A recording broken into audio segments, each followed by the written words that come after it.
नमस्ते everyone. ग्रामरमधला हा एक पार्टचा video राहिला होता करायचा, म्हणून मी हा व्हिडिओ केला आहे. तो आहे इन्फिनेटिव्ह जेरंड अँड पार्टिसिपल. अतिशय महत्त्वाचा भाग आहे. हे जे नॉन फायनाईट वर्ब्स आहेत त्याविषयीचा हा व्हिडिओ आहे. वर्बचे दोन प्रकार आपण बघितले, finite verbs and non finite verbs. तर फायनाईट वर्ब हे सगळे आपण याचा अभ्यास केला आहे, डिस्कशन केलं आहे की त्याचे दोन प्रकार असतात, मेन वर्ब आणि ऑक्झिलरी. मेन वर्बमध्ये काय आहे, ट्रान्सिटिव्ह इंट्रान्सिटिव्ह वर्ब असतात. ट्रान्सिटिव्ह म्हणजे ज्याला ऑब्जेक्टची गरज आहे, इंट्रान्सिटिव्हली यूज होतात म्हणजे ज्या सेंटेन्समध्ये ऑब्जेक्टची गरज नसते अशा वेळी वापरले जाणारे वर्ब्स. याचं आपण डिस्कशन ऑलरेडी आधीच्या व्हिडिओजमध्ये केलेलं आहे. ऑक्झिलरीज जे आहेत ह्या टू बीचे कोणते आहेत तर am is are was were. To डूचे आहेत डू डज डीड. टू हॅवचे हॅव हॅज हॅड. आणि काही मोडल्स आहेत जसं can could may might will shall वगैरे. तर असे जे 12-13 मोडल्स आहेत, तर ह्या सगळा अभ्यास आपण केला. हे आहेत फायनाईट वर्ब्स. या सगळ्यावरनं फायनाईट वर्ब्स कशाला म्हणतात तर फायनाईट वर्ब्स म्हणजे ज्याच्यातनं आपल्याला टेन्स कळतो आणि अकॉर्डिंग टू सब्जेक्ट ते बदलतात, त्याला आपण फायनाईट वर्ब्स म्हणतो. जसं ही असेल तर इज येईल है ना, ही असेल तर गोज येईल, आणि जर वी असेल तर आर येईल, किंवा वी असेल तर सिम्पल प्रेझेंट टेन्समध्ये गो येतं. म्हणजे काय, फायनाईट वर्ब्सवरनं एक तर आपल्याला टेन्स कळतो आणि दुसरी गोष्ट ते व्हर्ब म्हणूनच यूज होतात. हे जे व्हर्ब्स आहेत हे व्हर्ब म्हणूनच यूज होतात. व्हर्बचा उपयोग दुसरा काही होत नाही. ज्या ठिकाणी व्हर्ब आहे त्या ठिकाणी व्हर्ब म्हणून यूज होतात. पण हेच व्हर्बचे काही फॉर्म्स जेव्हा ॲडजेक्टिव्ह म्हणून, नाऊन म्हणून ते उपयोगात आणले जातात त्यावेळेस त्याला नॉन फायनाईट व्हर्ब्स असं म्हणतात. नॉन फायनाईट व्हर्ब जे आहेत तर ते व्हर्बचेच फॉर्म आहेत, हेच व्हर्ब्स आहेत, पण ते व्हर्ब म्हणून उपयोग त्याचा होत नाही आणि त्यावरनं आपल्याला टेन्स वगैरे कळत नाही. ते सब्जेक्टप्रमाणे ते बदलत नाहीत. असे कोणते फॉर्म्स आहेत तर नॉन फायनाईट फॉर्म्स किंवा नॉन फायनाईट व्हर्ब्स जे आहेत ते 3 आहेत. कोणते आहेत, इन्फिनेटिव्ह, जेरंड अँड पार्टिसिपल. तर इन्फिनेटिव्ह काय आहे, तर इन्फिनेटिव्ह म्हणजे 2+V1 base form of the verb. 2+ base form of the verb. To paint, to go, to look, to listen वगैरे असं वाक्यात वापरले जातात, पण ते व्हर्ब म्हणून वापरले जात नाहीत, त्याला इन्फिनेटिव्ह म्हणायचं आहे. जेरंड तर ING form of the verb, म्हणजे ज्याला आपण म्हणतो गोईंग, वॉकिंग, रीडिंग, लिसनिंग, हे जे व्हर्बचे फॉर्म आहेत ING फॉर्म, तर हे यूज्ड ॲज नाऊन. याचा उपयोग नाऊनसारखा होतो सेंटेन्समध्ये. जर तो व्हर्बसारखा होत असेल तर ते फायनाईट व्हर्ब झाले, आहे की नाही. इज गोईंग म्हणलं तर ते फायनाईट व्हर्ब झालं. पण ते याचं एक्झाम्पल आपण घेणारच आहेत. पण ING फॉर्मचा उपयोग जेव्हा नाऊनसारखा होतो त्यावेळेस त्याला जेरंड म्हणतात. आणि ॲडजेक्टिव्हसारखा जर उपयोग होत असेल पार्टिसिपलचा, पार्टिसिपल म्हणजे कोणते तर ING फॉर्म म्हणजे प्रेझेंट पार्टिसिपल आहे. आणि पास्ट पार्टिसिपल म्हणजे ज्याला की आपण काय म्हणतो V3 असं म्हणतो, म्हणजे ते ED आहेत, EN आहे. प्लेचं प्लेड होतं तो ED फॉर्म आहे. ईटचं ईटन होतं ते ईटन झालं, ते EN फॉर्म आहे. म्हणजे हे जे फॉर्म आहेत तर हे फॉर्म आपल्याला जर ॲडजेक्टिव्ह म्हणून यूज होत असतील तर त्याला आपण काय म्हणायचं, पार्टिसिपल. ING पार्टिसिपलचा उपयोग, ING फॉर्मचा उपयोग नाऊन म्हणून होत असेल तर त्याला जेरंड म्हणायचं. ING पार्टिसिपलचा उपयोग जर ॲडजेक्टिव्ह म्हणून होत असेल किंवा V3 ॲज ॲडजेक्टिव्ह असं होत असेल तर त्याला आपण काय म्हणायचं आहे, पार्टिसिपल. पार्टिसिपलमध्ये ॲडजेक्टिव्ह असतं म्हणजे ॲडजेक्टिव्हसारखा उपयोग होतो, जेरंडमध्ये नाऊनसारखा होतो, आणि इन्फिनेटिव्ह म्हणजे 2+V1. हे एवढं लक्षात ठेवलं की आपलं हे इन्फिनेटिव्ह, जेरंड, पार्टिसिपल हे आपल्याला लक्षात येईल. पहिले बघूया आपण इन्फिनेटिव्ह. तर इन्फिनेटिव्हमध्ये काय आहे, 2+V1. To talk English was his dream. To talk English was his dream. बघा आता इथे English was is main verb म्हणून काय आलेलं इथे, was, state of being verb, है की नाही. ज्याला स्टेटमेंट आहे इंग्लिश वॉज हिज ड्रीम, तर त्याला मागे काय केले, टू टॉक इंग्लिश. तर टू टॉक या ठिकाणी काय आलेलं आहे, सब्जेक्ट म्हणून आलेलं आहे. त्याला आपण इन्फिनेटिव्ह म्हणू, कारण मेन व्हर्ब म्हणून इथं वॉज आहे. द मंकी इज लर्निंग, तर इज लर्निंग हे ऑलरेडी व्हर्ब आहे. Monkey is learning to climb trees. To climb आलं तर ऑब्जेक्ट म्हणून आणलेलं आहे, तर त्याला काय म्हणू आपण, मंकी किंवा द किटन असं पण म्हणू शकतो आपण. तर हे इन्फिनेटिव्ह आहे. There is no one to show in the shop. To show या ठिकाणी कॉम्प्लिमेंट म्हणून आलेलं आहे, सब्जेक्टचं कॉम्प्लिमेंट म्हणून, त्याला आपण इन्फिनेटिव्ह म्हणू, कारण इथं इज हे व्हर्ब आहेच आहे. The king halted to eat fruits. तर हॉल्टेड जे आहे तिथं ॲडव्हर्ब, मेन व्हर्ब आहे आणि टू ईट इथं ॲडव्हर्ब म्हणून आलेलं आहे, म्हणून हे इन्फिनेटिव्ह आहे. Ready to eat meals are necessary nowadays. Ready to eat हे ॲडजेक्टिव्ह म्हणून आलेलं आहे या ठिकाणी. आर हे काय आहे, मेन व्हर्ब म्हणून आले. म्हणजे इथे to eat, to show, to climb, to talk. इथे व्हर्ब म्हणून यूज नाही झालेले. इथं काय झालेले आहेत ते इन्फिनेटिव्ह म्हणून यूज झालेले आहेत. कधी सब्जेक्ट म्हणून, कधी ऑब्जेक्ट म्हणून, कधी ॲडजेक्टिव्ह म्हणून. त्याला आपण इन्फिनेटिव्ह म्हणतो. ते मेन व्हर्ब म्हणून उपयोगात आणले गेलेले नाहीत. आता युजेस आहेत हे झाले त्याचे. Rohan loves to play in the rain. तर टू प्ले या ठिकाणी infinitive. She is trying to cook. Is trying main verb, to cook infinitive. I like to sing. Like main verb, to sing infinitive. We play to win. Play main verb, to win काय झालं infinitive. I am happy to meet you. Am हे झालं main verb. To meet main verb म्हणजे इथं स्टेटमेंटमधलं verb. To meet हे infinitive. या पद्धतीने इन्फिनेटिव्ह होतात. कधी कधी बेअर इन्फिनेटिव्ज पण वापरले जातात. तर बेअर इन्फिनेटिव्ह म्हणजे काय आहे तर टू प्लस V1 असं नसतं. नुसतं V1च वापरलेलं असतं. पण तरी त्याचा उपयोग इन्फिनेटिव्ह सारखा असतो. व्हर्ब म्हणून ते येत नाहीत वाक्यात. V1 विदाउट टू याला आपण बेअर इन्फिनेटिव्ह असं म्हणायचं आहे. युज्ड विथ मोडल्स, जसं की आता विथ सम वर्ड्स, जसं की hear, see, watch, observe, feel, make. हे सगळे जे व्हर्ब आहेत ना तर हे व्हर्ब बेअर इन्फिनेटिव्ह म्हणून यूज केले जातात. जसं की आता आपण बघूया example. We heard him talk. We heard him talk. आता हर्ड हे मेन व्हर्ब आहे पण इथं टू टॉकच्या ऐवजी नुसतं टॉक वापरलं आहे म्हणून हे बेअर इन्फिनेटिव्ह झालं. I observe the student study. He made me laugh. To laugh आलं नाही, टू स्टडी आलं नाही आहे, टू प्ले आलं नाही आहे.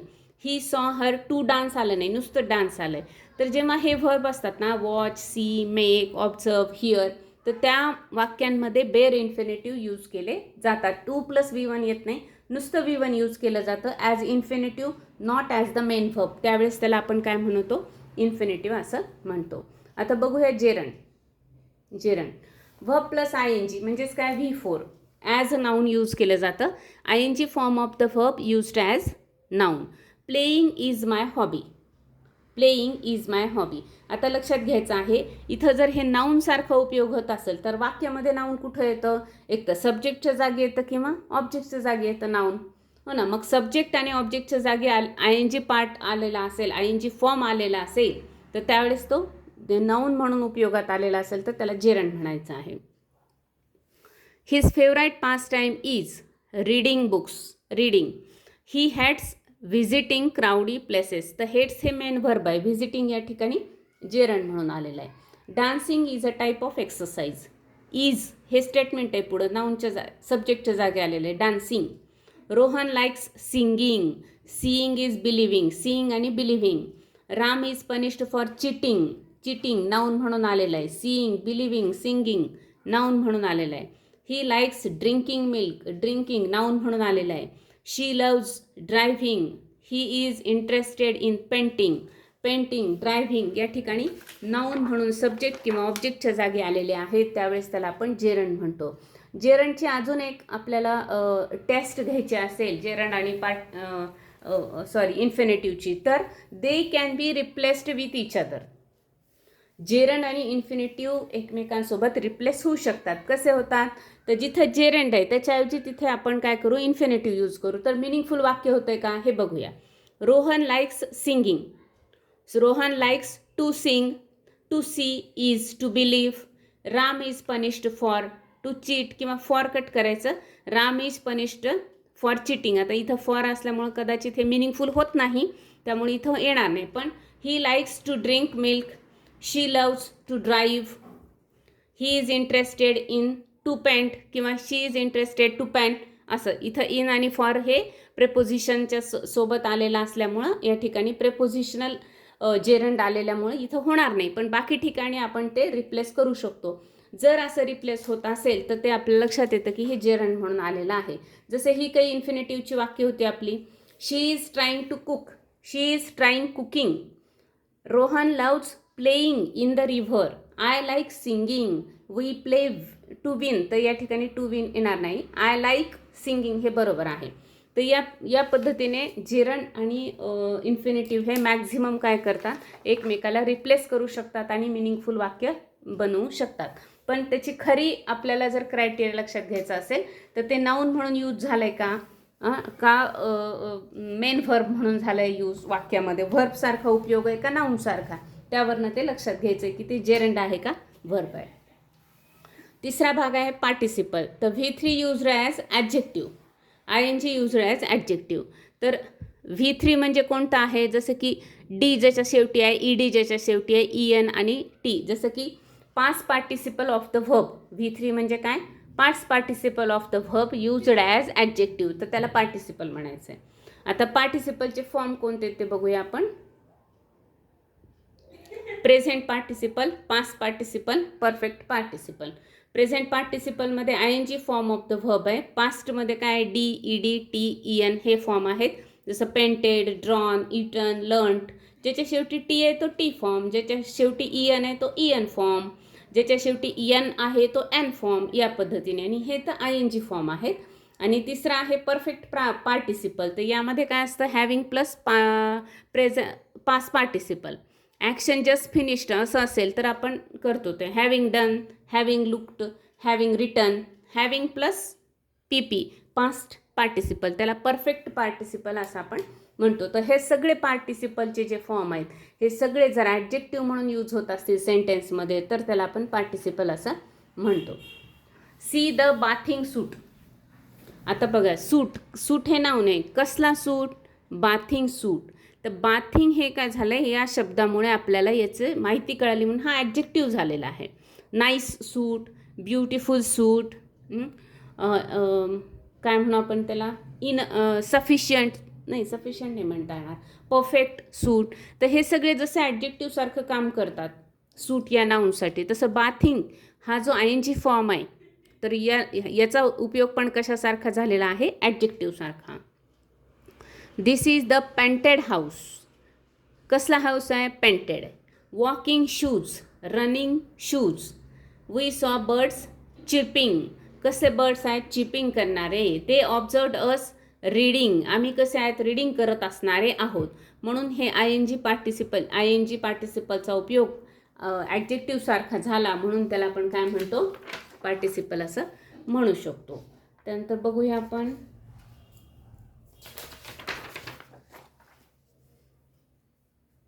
आता इथे आपण एकत्रित वरचे राहिले काही. ड्रिव्हन बाय फरी the tiger attacked her. Driven by, तर ड्रिव्हन या ठिकाणी काय आहे, पार्टिसिपल म्हणून यूज झालेला आहे. Tired by working, tired by working दोन्ही काय झाले या ठिकाणी पार्टिसिपलसारखा यूज झालेला आहे, ED आणि ING. Having gone, having done या ठिकाणी परफेक्ट पार्टिसिपल यूज केलेला आहे. हे सगळे जे शब्द आहेत हे मेन व्हर्ब ING फॉर्म न येता ING फॉर्मचा उपयोग कशासाठी झालेला आहे, ॲडजेक्टिव्ह सारखा वाक्यात होतो म्हणून त्याला पार्टिसिपल असं म्हणतो. ॲट अ ग्लान्स बघूया आपण. व्हर्ब ते यूज ॲज, व्हर्बचे काही फॉर्म आहेत ते जर नाऊनसारखा उपयोगात आले तर त्याला जेरंड म्हणायचं. ING फॉर्म किंवा पास्ट पार्टिसिपल फॉर्म जर ॲडजेक्टिव्हसारखा उपयोग झाला त्याचा तर पार्टिसिपल म्हणायचं आहे. आणि 2+V1 असेल तर त्याला इन्फिनिटिव्ह म्हणायचं आहे. हे सगळे जे आहेत याच्यातनं आपल्याला टेन्स कळत नाही, मेन व्हर्ब म्हणून हे यूज होत नाहीत. ते कशासाठी यूज होतात, नाऊन, ॲडजेक्टिव्ह आणि 2+V1 असे होतात व्हर्बचे जे फॉर्म आहेत ते. म्हणून ते काय आहेत, नॉन फायनाईट व्हर्ब्स आहेत. जसं बघा आता, walking is a good exercise. Walking हे जेरंड झालं या ठिकाणी. To walk is a good exercise या ठिकाणी टू वॉक हे काय झालं, infinitive. Give me my walking shoes. Walking काय झाले तर शूजसाठी ॲडजेक्टिव्ह म्हणून आलं म्हणून इथं हे पार्टिसिपल आहे. या पद्धतीने आपण काय करू शकतो हे लक्षात ठेवू शकतो. आणि आपण मग अशी चर्चा केलीच होती की gerund and infinitive can be replaced by each other. जसं की शी लाईक्स टेकिंग फोटोग्राफ, तर she likes to take photograph change केलं आपण इन्फिनिटिव्ह आणि gerund. I wanted to learn swimming. To learn हे काय झालेलं आहे, इन्फिनिटिव्ह आहे, तर ते आपण काय केलं, आय वॉन्टेड लर्निंग स्विमिंग. तर लर्निंग हे जेरंडमध्ये आपण त्याला कन्वर्ट केलेलं आहे. तर it is all about non finite verb which are gerund, participle and infinitive. So now all the grammar items are over. So we stop here for grammar and after that we will go towards the writing skills. तर writing स्किल्सचे videos आता उद्यापासूनचे येतील. हा राहिलेला एक शेवटचा video होता आणि video upload करायला थोडासा उशीर होतो आहे काही कारणाने. तर इथून पुढचे आपले 10वी आणि 12वीचे जे व्हिडिओ आहेत रायटिंग स्किलचे, तर ते सुरुवातीला मी घेणार आहे आणि त्यानंतर इतर रायटिंग स्किल्स घेणार आहेत. Okay, thank you very much for listening my video or watching my videos. Thank you.